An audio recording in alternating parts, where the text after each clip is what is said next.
do nosso curso, e o Alexandre Kish, o Henrique e a Nayer, né, junto com o professor Júlio Meneghini, né? Qual que é a ideia aqui? Era tentar entender fluidos confinados na escala nanométrica, né? E a pergunta vem, de novo, quando... Porque ali eu mostrei para vocês, no caso anterior, um caso de sucesso onde eu posso fazer completamente essa costura da escala molecular até o nível em escala macroscópica, né? Aqui eu vou mostrar casos onde isso não é possível. A gente vai estar limitado a uma descrição via dinâmica molecular, né, para motivar também a discussão em termos da dinâmica molecular, né? Bom, qual que é a ideia nesse contexto, né? A gente vai tentar, né, aqui eu trago uma imagem, na verdade, uma experimentação em realidade virtual, né, que a gente gravou. Então, eu tenho um nanotubo, né, e eu vou ter um fluido que está, que aqui no caso seria o gás natural, ou não, é a água, né? E nesse caso aqui, a água com íons, né? E não, aqui é o CO2 com metano, desculpa, o gás natural. Então, aqui ele está entrando, né? Então você consegue penetrar dentro do tubo e você vê o efeito de confinamento, né? Se você tivesse na ambientação de realidade virtual, você sentir como se estivesse dentro do tubo, né? Bom, então o que se tentou olhar aqui era quais são os efeitos de tamanho, que é exatamente esse controle da superfície, o efeito de fluxo, né, ou seja, do escoamento desses sistemas, em função da composição, né, no caso aqui do gás natural, né, ou do sistema que você está interessado, CO2, metano, ou água com salmoura, se você está pensando em dessalinização, por exemplo, né? Acho que o Carlos trouxe a questão do microplásticos, né? Aí teria que ser estruturas um pouco mais maiores para poder fazer de uma forma eficiente essa separação, né? Bom, então esse é o nosso problema, né? O que é que acontece quando a gente vai para a escala nanométrica? Então, a ideia aqui é você colocar um fluxo, ou seja, um escoamento desse fluxo nessas nanoestruturas, né? Isso é feito de várias, acoplando, por exemplo, um certo reservatório com meu fluido, e esse fluido vai passar por aquele... Você pode induzir, né, fluxo a partir de pressão ou de um movimento mecânico, né, de tal modo que esse fluido vai passar por dentro, né, ele vai penetrar nessa nanoestrutura e sair do outro lado aqui do reservatório, do meu sistema, né? Bom, a vantagem, o que é que acontece aqui em termos dessa descrição, que essencialmente, quando a gente faz isso, a gente consegue observar uma certa concentração, uma orientação preferencial, né, das moléculas em relação à parede do tubo. É algo que ela se perde, né, quando a gente vai fazer uma descrição macroscópica. Então, aqui o fato de você ter uma região de maior densidade para uma certa orientação, no caso aqui da molécula de CO2 em relação à parede do tubo, né, implica, né, que você vai ter uma certa acumulação, pode ter uma certa acumulação naquela parede, o que altera a densidade, né, do fluido no sistema e, consequentemente, a viscosidade e algumas das propriedades termodinâmicas daquele sistema, né? Então, aqui o que a gente vê é exatamente essa questão da densidade, né? Então, note que você tem... Seria uma seção, né, do tubo, e aqui você está olhando toda essa densidade projetada, né, no eixo longitudinal aqui do tubo, né? Então, o que acontece, né? Aqui, no caso, você vai ter uma acumulação de um determinado tipo de molécula, né? No caso aqui seria, acho que CO2, né? A concentração de CO2, num tubo, num nanotubo de carbono, e que, se eu estivesse fazendo uma descrição macroscópica, né, essencialmente essa densidade ela seria uniforme. Ou seja, se eu for fazer uma descrição macroscópica, eu não estou levando em conta esse efeito que acontece em função do confinamento, né? Então, qual é a implicação disso em termos das propriedades, né? A pergunta é, será que as leis que a gente conhece no macroscópico, elas ainda continuam válidas aqui no micro, né? E aí vem uma pergunta que acontece, isso é observado experimentalmente, né? Então, aí vem, talvez os nanotubos de carbono sejam as estruturas mais próximas que a gente teria em termos de ideal para poder fazer nanofluídica, né? Talvez é o grande alvo em termos dessas explorações. E o que a gente observa é que a densidade do meu sistema em função do raio desse nanotubo, ou seja, quanto mais eu diminuo, né, o raio, eu observo que essa densidade relativa ela acaba diminuindo em função desse confinamento, né? Isso aqui é o que é observado na dinâmica molecular, ela traz esses resultados, e a partir da dinâmica molecular a gente consegue criar uma teoria para explicar isso. Esse efeito é diferente do que você observa na macroescala, né? Na macroescala exatamente vai na direção contrária, né? E isso ocorre em função, né, essencialmente, por conta das interações finitas, as interações moleculares, né? Ela tem um certo regime de comprimento em termos dessas interações, né? E isso leva à observação de um volume de exclusão, né, próximo à parede, devido ao tamanho das moléculas, né? Então, essas moléculas aqui, que seria aqui, acho que é um exemplo da água, né? Note o que é que está acontecendo em termos da distribuição dessas moléculas no nanotubo, né? Então, na região central, a gente tem uma região mais uniforme.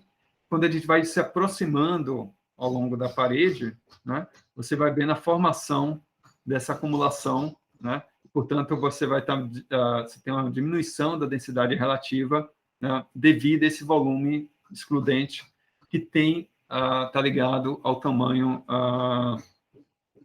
finito, né, dessas interações e também dos tamanhos moleculares envolvidos, né? Então, o fato, se eu fosse fazer um paralelo com o contínuo, então, essa região central eu poderia descrever como as leis do contínuo, mas aqui próximo à parede é um comportamento completamente diferente, porque você está observando a estruturação, né, desses sistemas, tá? Então, esse aqui é o nosso desafio, né? Quando a gente vai para nanofluídica, para nanoescala, o comportamento do fluido ele é diferente do que você observa na macroescala. Então, o que a gente conhece em termos da mecânica de fluidos, né, ela deixa de ser válida. E ela deixa de ser válida por conta dessas interações.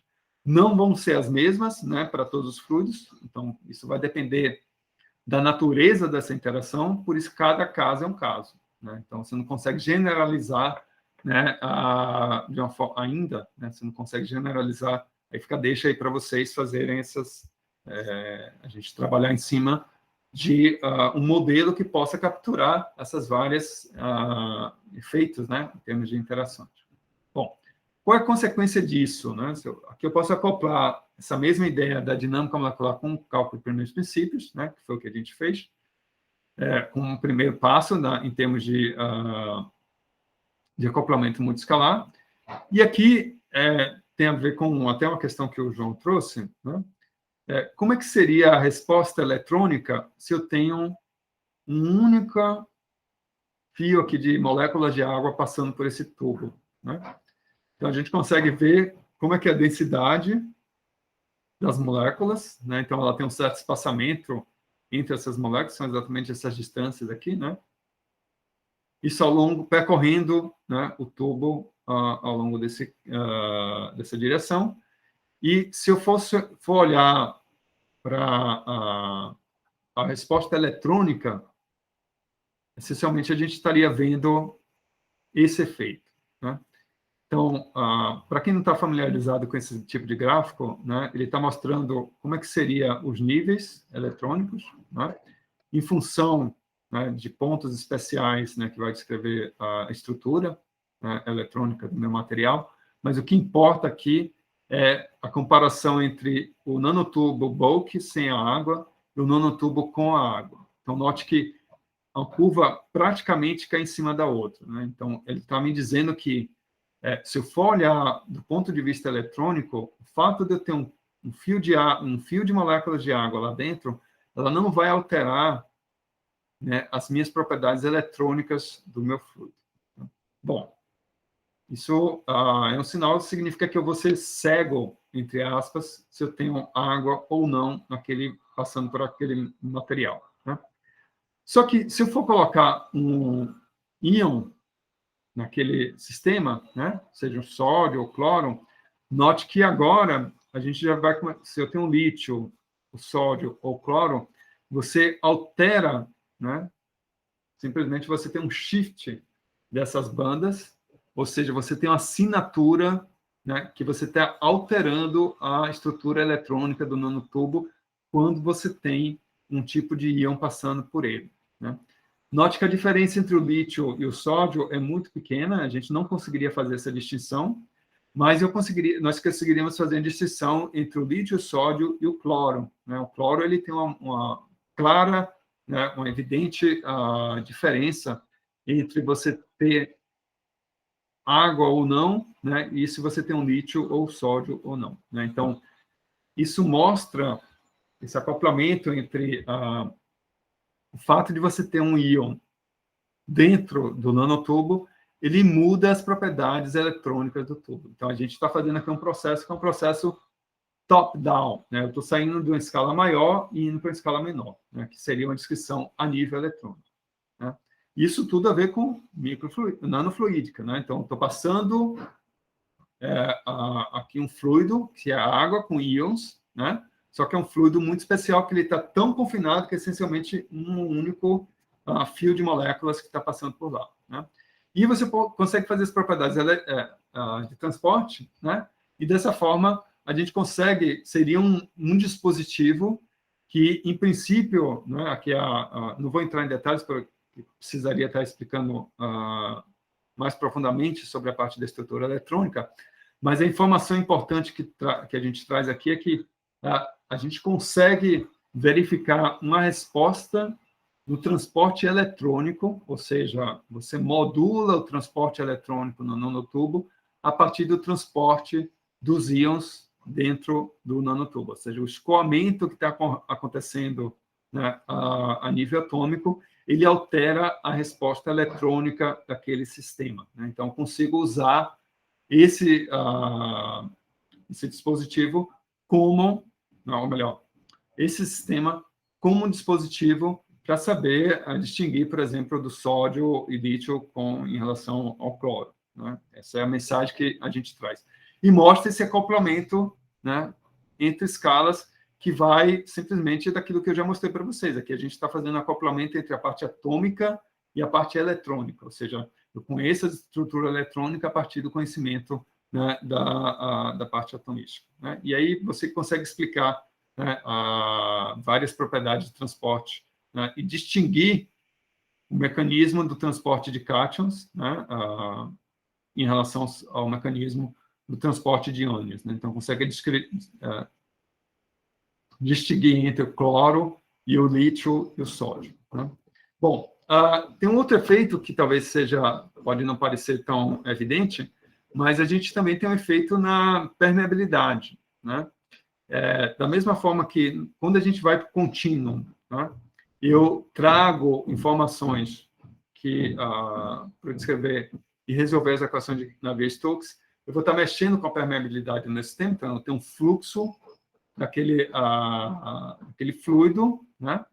E a pergunta é, se eu tenho agora nanotubos de carbono, ou seja, nanoestruturas, como está esse desenho aqui, arranjadas como na forma de uma floresta, né? O que acontece com a permeabilidade do meu fluido quando eu estou confinado? Né? Ou seja, será que as leis macroscópicas que a gente conhece da dinâmica de fluidos ainda são válidas? Então, essa aqui é o exercício, né, que foi feito, né, a partir desse trabalho aqui. Né? E aí, note o que acontece. Né? Então, que a gente tem a permeabilidade, está em unidades de Darcy, né, que são unidades comuns à permeabilidade, em função do raio, né, do meu sistema, do raio do tubo. E aqui a gente tem para diferentes tipos de fluidos, né, e interações fluido-sólido, ou seja, você tem a água com um nanotubo que é hidrofílico, ou você tem a água com nanotúbico que é, desculpa, hidrofóbico, ou você tem a água, a cruzinha aqui, que é hidrofílico, ou você tem um óleo, né? Bom, o que acontece com esse gráfico? Que é tipicamente o que a gente veria no contínuo, né? Então, no contínuo, essa resposta, né, ela tem um comportamento, ele parece linear nesse gráfico logaritmo, log-log. Né? Então, você tem um comportamento exponencial, né? Então, a minha permeabilidade, ela varia, né, com o raio dessa forma, como está aqui nessa linha preta. Quando a gente vai para a escala nanométrica, ou seja, para regiões onde minha tubulação agora é da ordem de 10 nanômetros, né, ou mesmo antes de 10, né, 100 nanômetros, note que você começa a desviar desse efeito. Tá? Então, o que antes a gente sabia que acontecia no contínuo, com essa linha preta, né, agora, quando a gente vai para a nanoescala, isso muda. E isso muda a depender do tipo de fluido. Né? Note que para o óleo ele tem esse comportamento, continua fora do contínuo. Né? No contínuo você não consegue distinguir qual fluido você está trabalhando, né? Porque essencialmente isso é mediado pela interação fluido-fluido, fluido-sólido. E você tem efeitos também se você tem a superfície hidrofóbica ou hidrofílica. Não tão evidente quanto a mudança do fluido, né? Mas assim você ainda assim tem um desvio significativo, né, da lei de Darcy.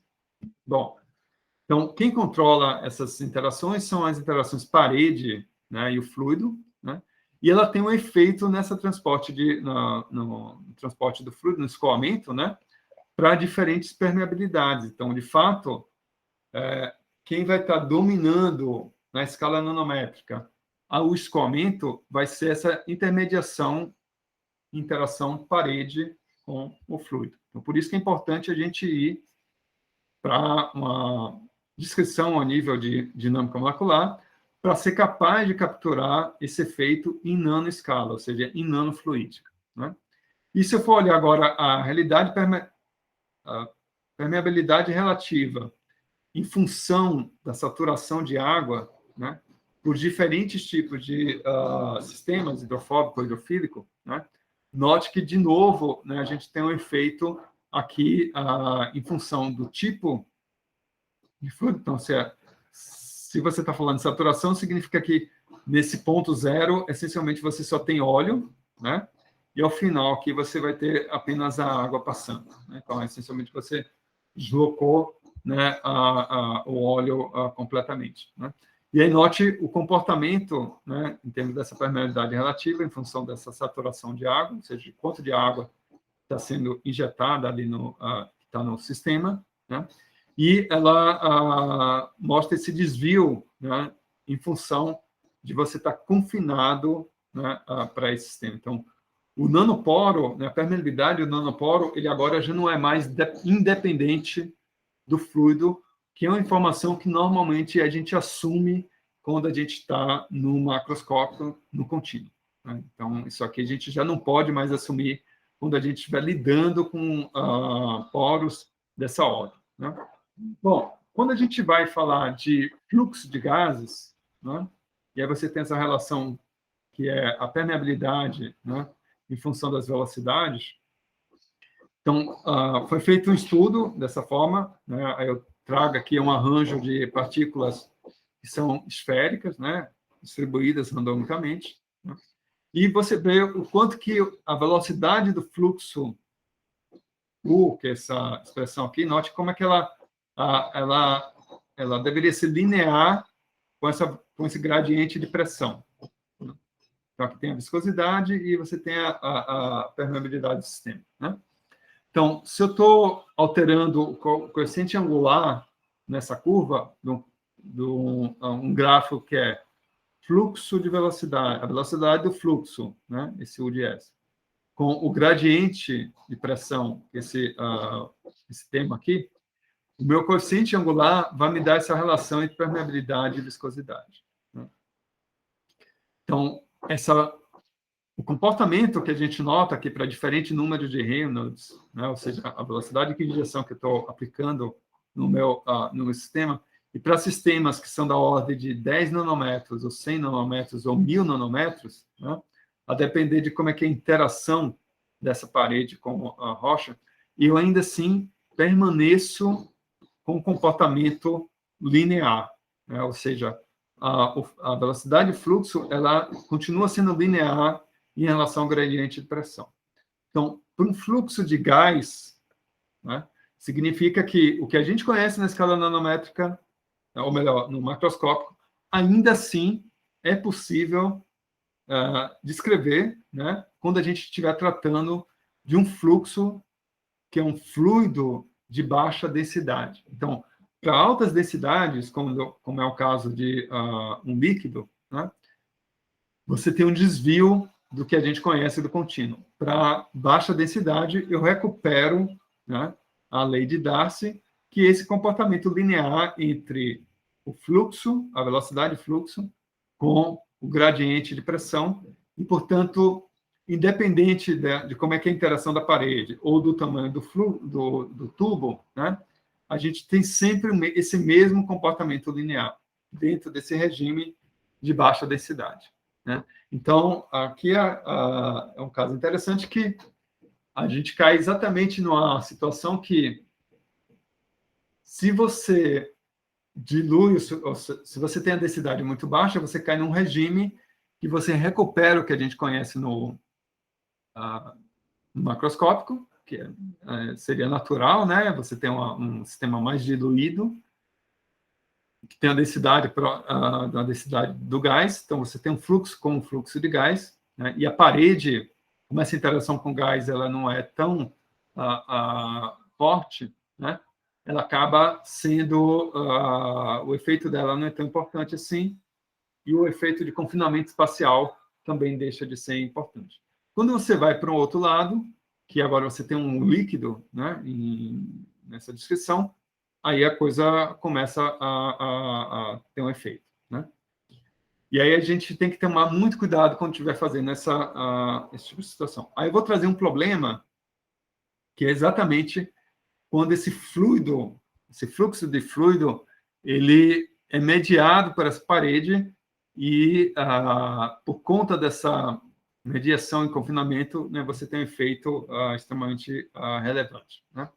Então, qual que é a ideia aqui? A gente poder fazer uma nanofluídica, ou seja, fazer com que fluxo de material, no caso aqui pode ser a água, o CO2 no cimento, que a gente já havia feito, ou poderia ser a salmoura, né, numa superfície de rocha, né, como é o caso da recuperação melhorada, ou mesmo do óleo, né, e a salmoura, você injetando salmoura para extrair o óleo que está preso em nanoporos de sílica, né? Então, note que cada um desses casos vai envolver o confinamento do fluido, né? E eu vou mostrar para vocês que é necessário a gente fazer uma descrição a nível, né, de dinâmica molecular, né? Então, qual que é a ideia aqui? A gente vai estar injetando um fluido, né?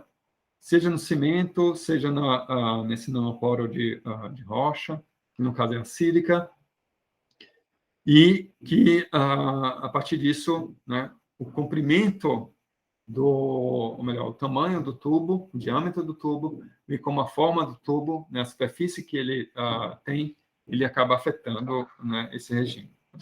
Bom, então, vou trazer para vocês uma ideia em termos de escalas, né? O que a gente vai falar aqui é a injeção de um determinado fluido em poros que é da ordem de nanômetros, né? E onde é que a gente encontra esse tipo de poros? Então, eu falei, esse é o tipo de poro que aparece na célula combustível, um tipo de poro que aparece no cimento, né, em rochas, né, em materiais de interesse geológico, na separação de gases, né, para quando você estiver utilizando nanoestruturas, né? E o que a gente vai tentar fazer aqui é injetar água e ver como é que a água se comporta dentro daquele poro, né? Bom, para você ter ideia dos tamanhos típicos, né, um silicato, né, seria o quartzo, por exemplo, um poro típico é da ordem de 50 micrômetros. Tá? Seria... Aqui você está na escala de 500 nanômetros. Né? Se eu for olhar o que seria um nanoporo, ele seria um ponto, esse pontinho vermelho aqui, comparado com esse tamanho. Aqui é um pedaço, né, do que seria, né, esse meu círculo, que agora tem um raio da ordem de 50 micrômetros. Né? Então, você vê que a gente está falando de uma significativa diferença em termos de ordem de grandeza. Né? Bom, então, o que a gente vai estudar é o que está acontecendo aqui dentro, dentro desses poros, que é da ordem de 20 nanômetros. Né? Por que esses poros são interessantes? Né? Esses nanoporos aqui. Bom, se eu for olhar de uma forma muito mais geral, né, a gente tem várias classificações, tanto de macroporo, da ordem de maiores que 50 nanômetros, né? Os microporos, né, apesar de se chamar micro, né, na verdade a gente está falando de escalas que é da ordem de 2 nanômetros, é abaixo de 2 nanômetros que é o que a gente chama de microporo. E os mesoporos, que é da ordem de 2 a 50 nanômetros. Né? Então, isso tipicamente acontece, né, em aquíferos, né, acontece na célula combustível, acontece no cimento e assim por diante. Só que se eu for fazer um raio-x de uma amostra, eu não vou conseguir ver esses microporos, essencialmente. Ou fazer ressonância magnética, qualquer estratégia em termos de espectroscopia, vai ser, hoje em dia, nos Cílios, por exemplo, lá em Campinas, eles vão conseguir, né, vai se conseguir ter uma linha que a gente vai começar a enxergar essa escala, né? Mas aí é um exercício bastante laborioso, né? Um trabalho de muitos meses, né, para você conseguir fazer esse mapeamento. Só que esses poros, esses microporos, aí têm importância porque são eles que representam grande parte da porosidade de superfície, a área superficial do meu sistema. Então, são eles que vão fazer a conexão entre os grandes poros. Né? Então, por exemplo, aqui tem um grande poro, aqui vai ter outro. Essa mediação ela é realizada por esses poros, esses meso ou microporos. Né? E o fato disso é que ele que vai controlar a permeabilidade. Então, se eu conheço como é que é a dinâmica que está acontecendo nesses nanoporos, né, em parte eu vou conhecer e controlar a permeabilidade do meu sistema. Né? Algo que é essencial. Né? Então, o que foi feito foi criar nanoporos, né? E aqui a gente vai mexer em diferentes tamanhos, de 1 a 4 nanômetros, né, o raio desse poro. E a gente vai mexer também com as diferentes superfícies desse poro. Então, eu vou querer que ele seja hidrofílico ou hidrofóbico, né?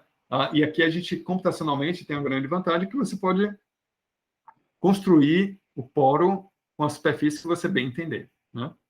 E dessa forma, a gente conseguir trabalhar algo que seja mais hidrofílico ou menos hidrofílico, simplesmente alterando, né, quem é a superfície desse material. Então, a gente criou vários diâmetros, nanoporos com vários diâmetros, e cada um desses diâmetros a gente tem diferentes superfícies. Então, com isso, você vê o efeito de confinamento e você vê o efeito da interação fluido-sólido, né? Que é o que a gente está procurando. E a gente preencheu esses nanoporos com água, com óleo, e depois o óleo após a água, né? E a gente faz uma reinjeção de água. Por quê?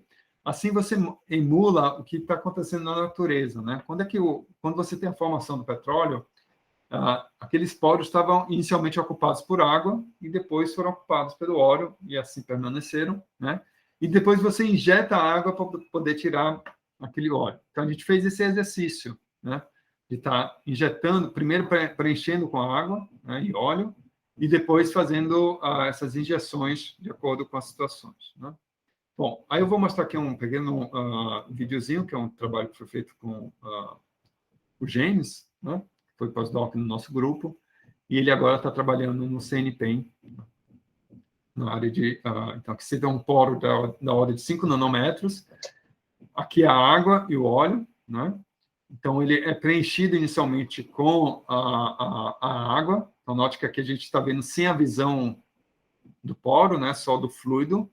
Então, você tem preenchido completamente. E agora eu estou injetando óleo dentro da água. Por que foi feito isso? Para emular o efeito que a gente tem na natureza com a formação do petróleo, né? Ele vai ocupar aquele óleo. Então, note que a gente está vendo as duas visões, né? Da injeção do óleo na água, essencialmente a água saindo e o óleo entrando, né? E aí você consegue ver o preenchimento do óleo, mas você vê que tem uma camada adsorvida aqui de salmoura, né? Bom, se eu faço agora com 2 nanômetros, né? Note que o diâmetro é bem menor. E a gente vai fazer o mesmo exercício, né? Você preenche com água salmoura inicialmente, depois a gente vai tentar injetar o óleo, né? Bom, o que é que acontece com 2 nanômetros, né? Você tem injeção, você tem a penetração do fluido, a água está lá dentro, né? Desse meio. E agora vamos olhar com a injeção. Então, por mais pressão que a gente consiga colocar, tenta colocar no sistema, o óleo não penetra. Então, a gente não observa a penetração do óleo naquele material. Então,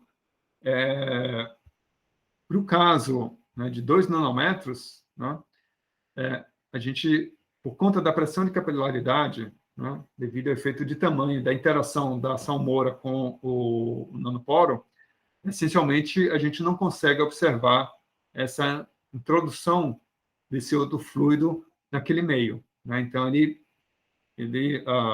impede, né, a dinâmica de fluidos que a gente conhece, né, para poros menores que 2 nanômetros, essencialmente você não vai ver a penetração do óleo. Então, é algo muito diferente do que você teria, né, numa descrição macroscópica, que ela é indiferente ao tipo de fluido, indiferente ao tamanho do sistema, né? E você consegue entender o porquê, já que a dinâmica molecular permite que a gente possa estar descrevendo cada uma dessas situações, né, em termos da maleabilidade, né? Eu só vou mostrar para vocês. Aqui são exercícios que depois a gente vai fazer juntos, né? E eu acho que o ponto importante é o que é que acontece com a viscosidade, né? Ou seja, como é que é o comportamento que é esperado no macroscópico. A gente tem um comportamento que a velocidade ela vai quadraticamente, né, com o fluxo, né? Você tem essa relação da viscosidade com a velocidade, né, que você está aplicando, e a gente consegue obter, né, a viscosidade a partir desse comportamento quadrático do perfil de velocidade, do campo de velocidades que você tem no macroscópio, né? Se a gente faz isso na escala nanométrica, né, note o que acontece, né? Você, a depender do raio, né, você ainda tem esse comportamento parabólico, né? Ele chega a essa ideia, e isso tem um efeito, na verdade, na interface fluido-fluido, ou seja, a minha tensão interfacial ela vai mudar, né? E, consequentemente, a diferença de pressão muda, né? Que é o que explica o porquê de você não ter, né, a possibilidade de ter óleo penetrando naqueles nanoporos da ordem de 2 nanômetros, se ele tiver preenchido anteriormente com água. Se ele tiver vazio, é possível ter essa penetração. E aqui é onde a gente faz esse acoplamento de escalas, né? A tensão interfacial, a gente consegue ver o ângulo de contato em função do que é calculado, né, a partir desse exercício da tensão interfacial entre fluido-fluido e fluido-sólido, né? Então, com isso, eu consigo obter quem seria o ângulo de contato, mesmo naquelas condições, né, que a gente está tratando na escala nanômetro. Então, esse é mais ou menos, né, o exercício. Então, você consegue obter quem seriam as pressões críticas, né, que favoreceriam essa penetração do fluido, né, que é essa relação, a variação de pressão depende da tensão interfacial. Eu consigo obter a tensão interfacial na dinâmica molecular, eu conheço quem é o raio, eu consigo determinar quem é essa pressão, e a depender do fluido, né, se é com água ou com salmoura, e do tamanho do poro, essa pressão ela muda, né? Então, para poros menores, maior vai ser a pressão que você, muito maior vai ser a pressão necessária. E essa pressão, se você for pensar em termos de, aqui está em atmosferas, né? Essencialmente, ela, se você for aplicar essa pressão no sistema, ela vai quebrar, né, o meu poro. Né? Então, a gente consegue prever quem seriam essas pressões necessárias para você ter a penetração de um fluido em relação ao outro. O que, de novo, né, é bem diferente, um comportamento que ele foge do que é esperado na escala nanométrica. Aqui, no caso, a gente consegue obter, a partir de simulações, essas razões. Né? Bom, então, essencialmente, isso significa que o que a gente conhece de viscosidade, que tem um comportamento que foge esse comportamento quadrático da velocidade, da tensão interfacial, que é descrita pela chamada equação de Laplace, né, que é essa equação aqui. A competição entre as várias tensões interfaciais das diferentes fases, nenhuma dessas, e a lei de Darcy, quando você está tratando de um fluido, nenhuma dessas leis que a gente usualmente assume no contínuo funcionam na escala nanométrica. Né? Então, só como resumo, né, dessa discussão, eu mostrei para vocês aqui casos, são casos recentes da literatura, que foram realizados dentro do grupo no Instituto de Física, que mostram que quando você tem um fluido confinado em escala nanométrica, você tem um comportamento completamente diferente, pode ter um comportamento muito diferente do que você tem no bulk. Né? A equação de Poseville, que é o toy model no contínuo, ele deixa de funcionar para nanoporos, particularmente quando a gente está falando de nanoporos da ordem de 2 nanômetros, para esses sistemas que nós estudamos. A equação de Young-Laplace, que também é algo que é fundamental e assumida a priori, ela deixa de ser válido nesses nanocanais que foram apresentados aqui. Né? E a lei de Darcy também pode deixar de ser válida se você tiver em situações onde você tem um fluido confinado. Né? Ou seja, se você está no gás, num regime onde essa densidade é baixa, perfeito, né? A lei de Darcy ainda funciona. Mas note que tudo que normalmente é assumido no contínuo, né, ele começa a deixar de ser válido aqui. Né? E aí você tem uma série de outros fenômenos que não tem, né, essas características, né? Acaba aparecendo essas várias efeitos que normalmente, né, não se vê ou é muito difícil de você estar incluindo na descrição a lá contínua. Cavitação, formação de bolhas, né, o próprio fluxo do fluido, né, que a gente teria. Então, na prática, né, a gente ainda não conhece, né, fica essa deixa aqui para... Como é um curso de pós-graduação, né, nem sempre a gente vai ter todas as respostas, muito pelo contrário, né, que eu acho que a ideia é abrir portas do que está mostrando aquilo que já se sabe. Né?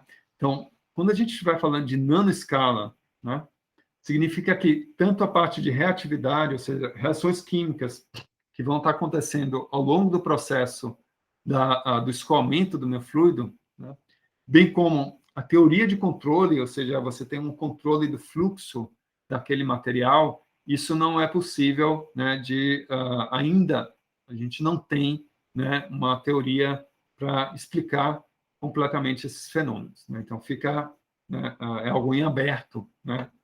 Por isso que o interesse de se investigar tanto a partir de nanofluídica, seja ele experimentar, não só pelas aplicações, né, potenciais aplicações que se abrem, e aí aqui eu trago a imagem do Feynman, né, que ele mostra aqui na palestra dele, quando ele introduz o que vai vir a ser, né, essa ideia de nanociência ou nanotecnologia, você, na verdade, está abrindo uma série de possibilidades que antes não era... não existiam antes, né? Não só para física e química, mas também para engenharia. E aqui o comportamento, né, que a gente conhece do fluido desde Leonardo da Vinci, né? Se imaginar turbulência, vórtices, né, e todo uma descrição lá na Navier-Stokes, né, que é usualmente feita. Quando a gente fala de escala nanométrica, né, isso deixa de ser válido. e a gente tem que repensar a maneira como a gente vai descrever, e agora vamos ter que descrever os sistemas como partículas, né? Então, para quem para quem está familiarizado com a cidade de São Paulo, isso aqui é o corredor entre as estações, né, a Consolação e a estação Paulista, né, da Avenida Paulista, onde tem um momento nesse túnel que as coisas acabam afunilando, né? Então, o fluxo de pessoas ele é muito similar ao fluxo que a gente vê na escala nanométrica. Então, aqui você tem um certo empacotamento, né, das partículas, que somos nós, né, que para quem usa diariamente esse transporte, né, mas aí você tem um efeito que é uma diminuição aqui, por conta desse efeito de confinamento, você diminui o fluxo e acaba atrasando a sua dinâmica para sair de uma estação para outra, né? Então, e é exatamente um efeito muito similar ao que a gente teria, né, no meio poroso, né, em função dessas discussões, né? Então, eu trouxe aqui para vocês exemplos, né, de como a gente poderia estar descrevendo o meu fluido, tanto no contínuo quanto na escala nanométrica, né, em nanoescala, e mostrando que na nanoescala a conversa é um pouco diferente, né, já que várias das equações constitutivas que a gente assume no contínuo, a gente não consegue mais trazer, né, para a escala nanométrica, e é necessário, né, fazer uma descrição molecular ou corrigir, né, rever essa descrição do contínuo, essas equações constitutivas. É dessa forma que a gente consegue criar, né, e aí fica deixa para vários problemas que ainda estão em abertos, né, para a gente tentar estar atacando, né? Bom, toda essa conversa, né, ela traz, né, à tona, acho que duas grandes perguntas, né, que eu vou usar para finalizar a aula de hoje. A primeira é como é que a gente vai caracterizar um fluido. Então, como é que eu sei se eu estou tratando do gás, do líquido ou do sólido, né? Será que faz sentido um único fio de molécula de água? Posso chamar isso de fluido ou não? E aí vem essa pergunta, né? O que é o líquido?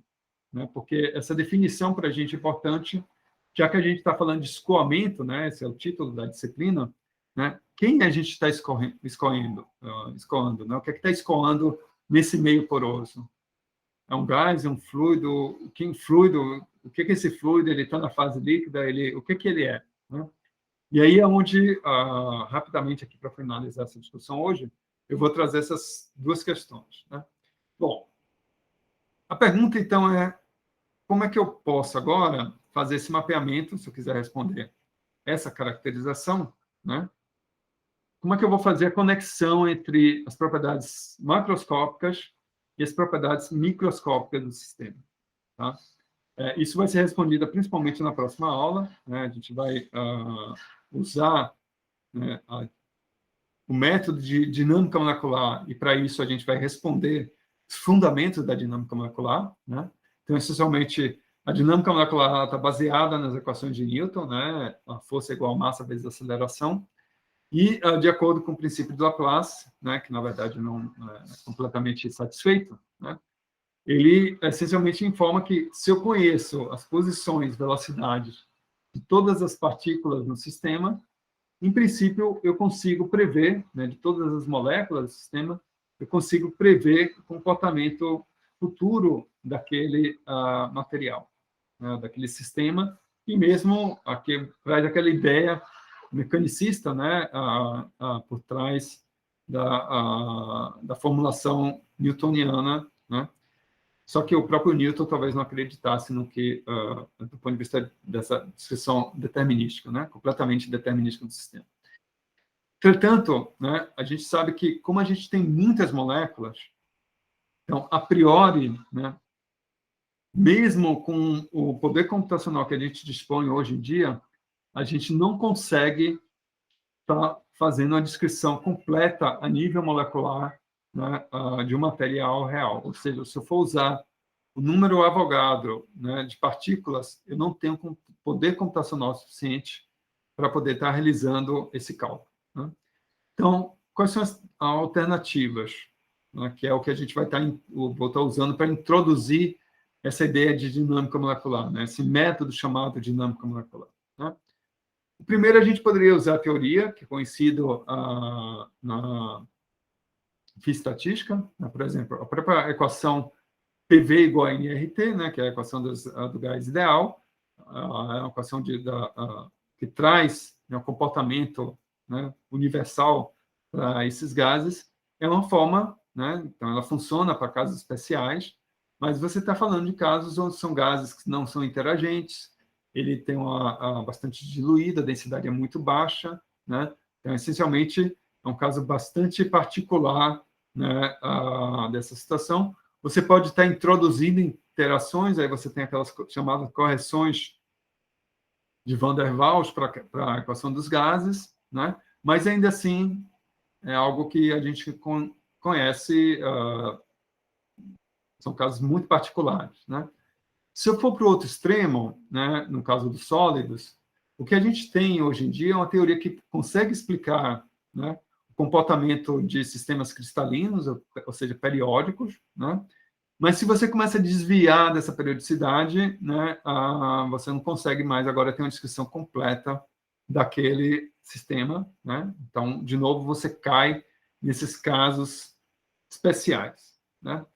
E aí uma segunda alternativa, que é você fugir dessas limitações que a gente tem hoje em dia na teoria. Então, atualmente, a gente não tem uma teoria do ponto de vista de estado líquido, né? Então, você conhece a teoria de estado do gás, né, nos limites de baixíssimas densidades, que é a equação do gás ideal, correção de Van der Waals, né, como você também teria para o estado sólido, né, quando você trata de uma descrição de sistemas cristalinos periódicos, né, ou seja, você tem um caso bastante particular dessa descrição na física de estado sólido. E a gente poderia agora pensar em termos de modelos moleculares, né? Então, o que a gente vai fazer é isso. Vamos criar modelos que vão tentar, moleculares, a nível de moléculas, né, que vão tentar reproduzir o que a gente teria no nosso sistema, né? Bom, o que é que a gente ganha com essas descrições, né? Os primeiros testes foram feitos, né, pensando já numa ideia que você teria que os sistemas, né, eram constituídos de átomos ou de esferas, né? Isso era uma ideia que não era consenso comum, né, para a comunidade científica, né, porque a própria ideia de átomo são muito mais tarde, né, no final do século XIX, começo do século XX, é que você tem uma evidência experimental dessas observações. Então, aquela ideia que era mais filosófica, né, da visão atomística, ela acaba sendo realizada experimentalmente, né? E aí, a partir desse empacotamento dessas esferas, né, é que você se entende, foi proposto os primeiros modelos moleculares de fluidos, né? O primeiro modelo, o primeiro modelo que a gente se tem, né, quanto a um líquido atomístico, né, é o modelo do Bernal, né? O Bernal, ele foi um cientista inglês, ele tem uma história extremamente interessante. Ele foi espião,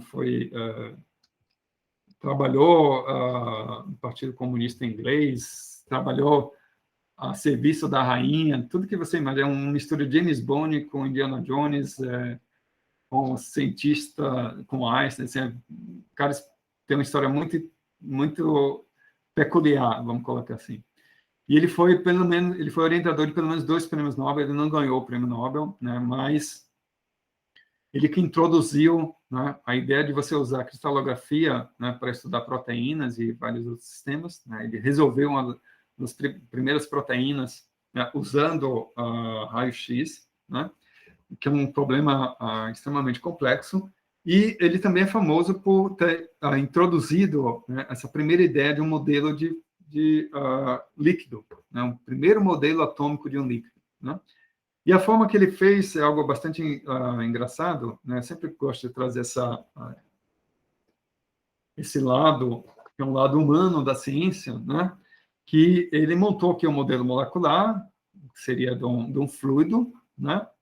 E aí, isso é em torno de 1950, né? E, essencialmente, como é que ele fazia isso? Cada uma dessas moléculas, ou cada uma dessas esferas, né, não moléculas, que representam as moléculas, elas estão ligadas, né, a partir de o que seria a representação de uma ligação química, né? Essa ligação química, na verdade, é um material que são borracha, né? Essa aqui estaria ligando cada uma das esferas, e ele pedia a todo mundo que entrasse no escritório dele que pegasse esse modelo e jogasse no chão, né?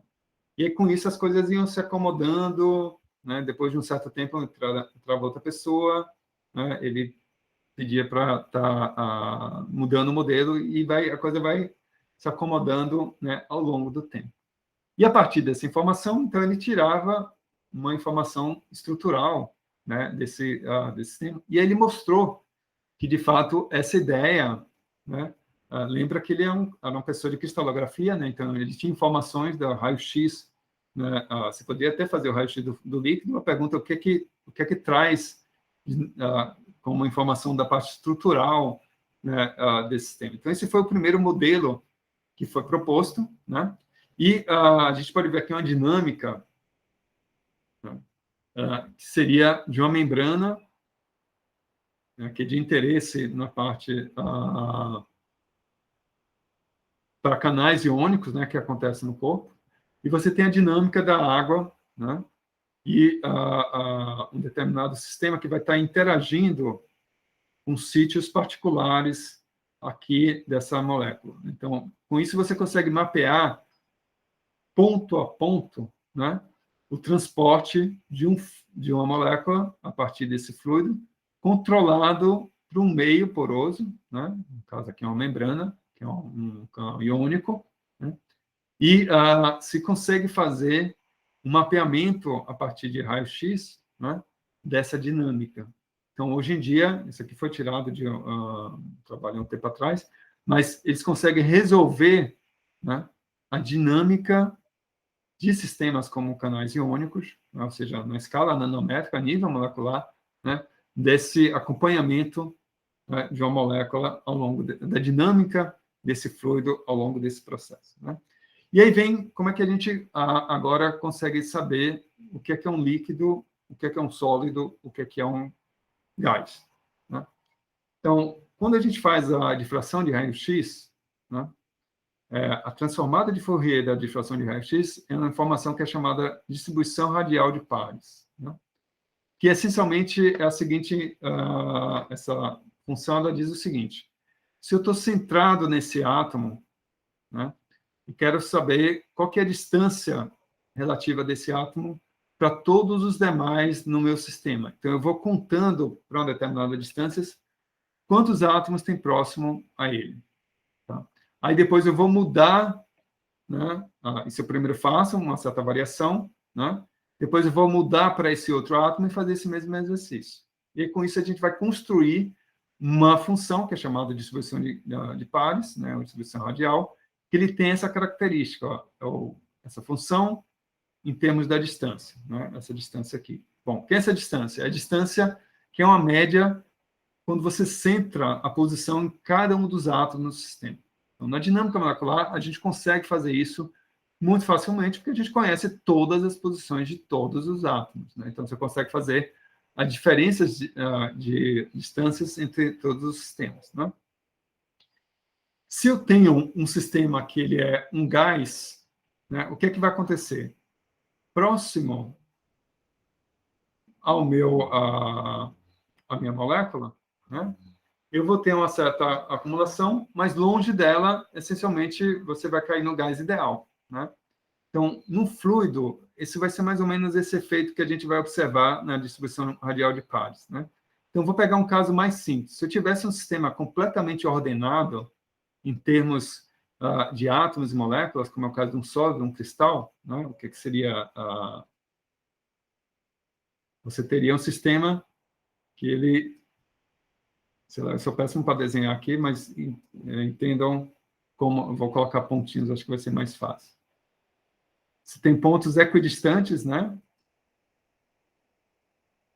E o que a gente vai observar quando você tem esse sistema periódico, né, é que, como essa distância aqui ela vai se permanecer, quando eu vou fazer a distância desse átomo para todos os demais, né, e depois esse aqui em relação a todos os demais, a gente vai ver, na verdade, um pico bem característico, né, que vai indicar, na minha distribuição radial de pares, que eu tenho um sistema que ele é um sistema sólido cristalino. Então, em função da distância, né, a gente vai observar esse padrão. Se eu começar a aumentar a temperatura, o que vai acontecer? Esses átomos começam a se mover, então essas distâncias aqui elas vão também estar se modificando, e esse comportamento que antes era bem um pico, né, muito bem definido, ele agora vai sofrer uma certa distribuição em função da temperatura, né? E aí você vai ver esse efeito, né? Mesmo no sistema cristalino, né, ele vai ter esse efeito. Bom, se eu começo a aumentar ainda mais a temperatura, e agora eu chego na transição sólido-líquido, né, o que vai acontecer no líquido? No líquido, essencialmente, a gente mantém esse comportamento local, ou seja, o átomo ele vai ter uma certa distância média, né, que vai estar salvotando aquela molécula, então a gente vai ter esse pico aqui, ó, né? Aqui é o caso da água, por sinal, água líquida. Mas quando a gente estiver mais distante, ou seja, essa molécula, ele já não consegue ter mais memória, né, de longo alcance do que está acontecendo no líquido. Então, esse gráfico que antes era picos, quando a gente tem um sólido, ele agora é um pico que ele é mais alargado quando a gente começa a aumentar a temperatura. E você começa a perder essa informação, né, quando a gente vai para distâncias muito maiores, né, é isso que vai definir o fluido, um líquido, né? Se eu tiver um caso de um gás, essencialmente, né, ele não tem nenhuma informação sobre estrutura. Então, por isso, ele vai ter um pico no início, depois, essencialmente, né, se você estiver normalizando pela densidade do gás.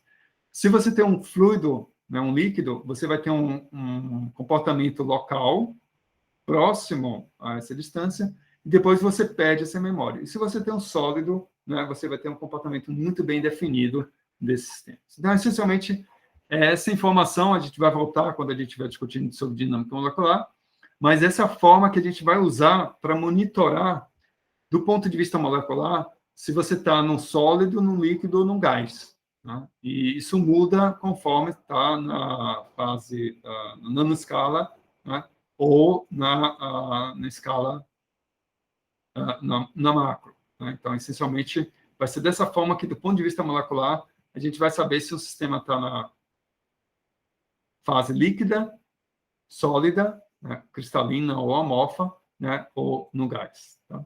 Acho que com isso eu finalizo aqui a nossa discussão hoje. Se alguém tiver alguma pergunta, fique à vontade de estar fazendo.